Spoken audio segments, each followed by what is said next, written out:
ನಮ್ಮದೇ ತಪ್ಪು. ನಮ್ಮ ಮಕ್ಕಳಿಗೆ ನಾವು ಪೇಶ್ವೆಯವರ ಬಗ್ಗೆ ಹೇಳಲೇ ಇಲ್ಲ. ಪೇಶಾವರ ಪಾಕಿಸ್ತಾನದಲ್ಲಿರೋ ಪೇಶಾವರ ಅದು ನಮ್ಮ ದೇಶದ ಪೇಶ್ವೆ ಮಹಾರಾಜರು ಆಳಿರುವಂತ ಜಾಗ. ಅದಕ್ಕೆ ಪೇಶಾವರ ಅಂತ ಹೆಸರು ಬಂತು. ಆದ್ರೆ ಪೇಶ್ವೆ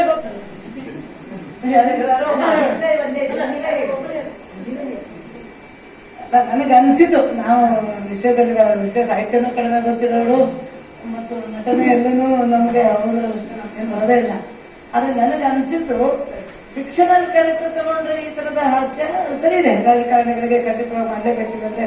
ಈ ಸ್ಥಿತಿಗೆ ಬಂದ್ಬಿಡಿದೆ, ನಮ್ಮ ಆಡಳಿತಗಾರರಿಗೆ ಬಿಸಿ ತಲುಪಿಸ್ಬೇಕು. ಆದ್ರೆ ದರಾ ಬೇಂದ್ರೆ ಅಂತವ್ರನ್ನ ನಾವು ಹತ್ರದಿಂದ ನೋಡಿದಂಥವ್ರು, ಅವ್ರನ್ನ ನೇರವಾಗಿ ತಗೊಳ್ಳದೆ, ನೀವು ಬೆಳೆ ಕವಿಗಳು ಅಂತ ಹೇಳ್ಬೋದೇನೋ, ಒಬ್ಬ ವ್ಯಕ್ತಿಯನ್ನ ನೇರವಾಗಿ ತಗೊಳ್ಬಾರ್ದೇನೋ. ಬಿಚ್ಚಿ ಅವ್ರು ಬರ್ದಿದ್ರ ಅಂತ ನನ್ನ ಪ್ರಶ್ನೆ ಆಯ್ತು. ಬಿಚ್ಚಿ ಅವರು ದರಾ ಬೇಂದ್ರೆ ಹೆಸರು ಮೆನ್ಷನ್ ಮಾಡಿದ್ರ ಇಲ್ಲ ಅನ್ಸ್ಕೊತಿಲ್ಲ. ನಮಗೆ ಹಂಗ ಅನ್ಸಿತ್ತು. ಯಾಕಂದ್ರೆ ಏನಾಗುತ್ತೆ ಅಂತಂದ್ರೆ ಆ ಭಾವನೆಗಳು ಈಗ ನಮ್ಮದೇ ತಪ್ಪು. ನಮ್ಮ ಮಕ್ಕಳಿಗೆ ನಾವು ಪೇಶ್ವೆಯವರ ಬಗ್ಗೆ ಹೇಳಲೇ ಇಲ್ಲ.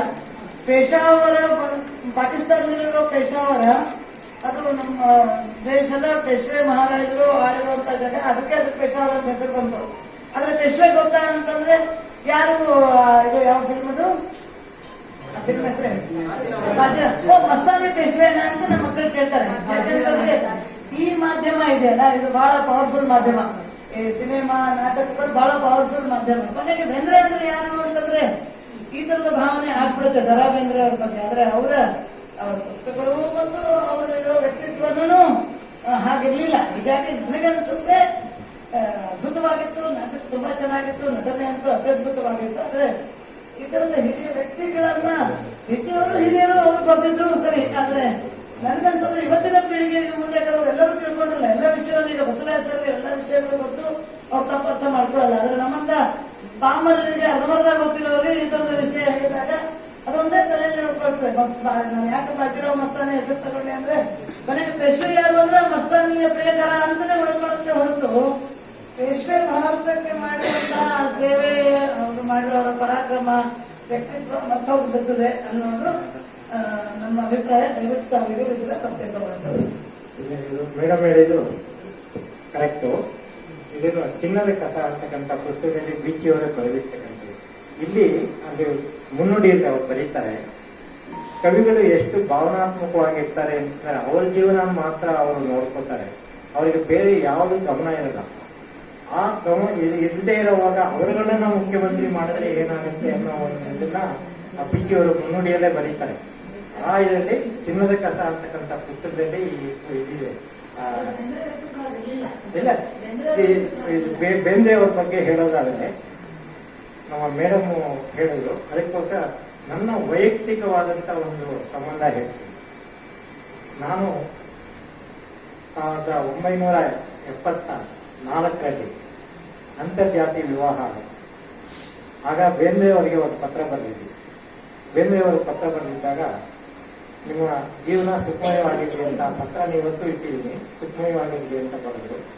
ಆಮೇಲೆ ಅವರು ವುಡ್ಲ್ಯಾಂಡ್ಸ್ ಹೋಟ್ಲಿಗೆ ಬಂದು ಅಲ್ಲಿ ಪ್ರತಿ ಸರಿ ಬಂದಾಗೂ ಕೂಡ ಅವರು ವುಡ್ಲ್ಯಾಂಡ್ಸ್ ಹೋಟ್ಲಲ್ಲಿ ಇಳ್ಕೊತಾ ಇದ್ರು. ರಿಚ್ಮೆಂಟ್ಸ್ ಅಲ್ಲಿ ಇಟ್ಕೊಳ್ಳೋದು. ನಮ್ಮ ಹೆಂಡತಿಗೆ ಈ ಕವಿಗಳು, ಕವಿತೆ ಇವರೆಲ್ಲ ಬಹಳಷ್ಟು ಪರಿಚಯ. ಆ ಸಂದರ್ಭದಲ್ಲಿ ಅಪ್ಪಾಜಿ ಬಂದಿದ್ದಾರೆ, ಅವ್ರು ಕರಿತಿದ್ರು ಅಪ್ಪಾಜಿ ಅಂತ. ಅಪ್ಪಾಜಿ ಬಂದಿದ್ದಾರೆ, ನಾವು ಹೋಗೋಣ ಅಂತ ನಾವು ಹೋಗಿ ಡೇಟ್ ತೆಗೆದ್ವಿ. ಅವ್ರ ರೂಮಿಂದ ಒಬ್ಬನ ಕರ್ಕೊಂಡು, ಲೀಲಾ ಬರ್ತಾ ಇದ್ದಾರೆ, ಬಸವರಾಜ್ ಬರ್ತಾ ಇದ್ದಾರೆ, ಕರ್ಕೊಂಡು ಅಂತ. ಅಷ್ಟು ದಿವ್ಯ ಶಕ್ತಿ ಇರ್ತಿತ್ತು ಅವ್ರಿಗೆ ಬೇಂದ್ರೆ ಅವರು. ಆಮೇಲೆ ಕರ್ಕೊಂಡು ರೂಮಲ್ಲಿ ಕೂರಿಸ್ಕೊಂಡು ನಮ್ಮ ಕ್ಷೇಮ ಸಮಾಚಾರ ವಿಚಾರಿಸಿ ನಮಗೆ ಆಶೀರ್ವಾದ ಮಾಡಿದ್ರು. ಮದುವೆ ಆದ 7 ದಿವಸದಲ್ಲಿ ಆಶೀರ್ವಾದ ಮಾಡಿ ನೀವು ಚೆನ್ನಾಗಿದ್ದೀರಿ. ಅವ್ರ ಆಶೀರ್ವಾದದಿಂದ ಇವತ್ತು ನಾವು ಚೆನ್ನಾಗಿರೋರು. 49 ವರ್ಷಗಳ ವೈವಾಹಿಕ ಜೀವನ ಆಯ್ತು. ಅವ್ರ ಪತ್ರ ಬಂದಿರೋದು ಇವತ್ತು ಕೂಡ ನಾನು ಅದನ್ನು ಜೋಪಾನವಾಗಿ ಇಟ್ಟಿದ್ದೀನಿ. ಅದನ್ನ ಮೇಡಮ್ ತಂದು ತೋರಿಸ್ತೀನಿ. ಯಾಕೆಂದ್ರೆ ಅವರ ವ್ಯಕ್ತಿತ್ವ ಬೇರೆ, ಆದ್ರೆ ಅವ್ರ ಭಾವನಾತ್ಮಕ ಜೀವನ ಬೇರೆ. ಅವ್ರು ಬರೆಯುವಾಗ ಭಾವನಾ ಅಲ್ಲಿರ್ತಾರೆ ಹೊರತು ಅವರ ಲೌಕಿಕ ಪ್ರಪಂಚಕ್ಕೆ ಖಂಡಿತ ಬರಲ್ಲ. ಅವ್ರು ಬಂದಿಲ್ಲ, ಅವ್ರು ಬರಲೂ ಇಲ್ಲ, ಬಂದಿಲ್ಲ.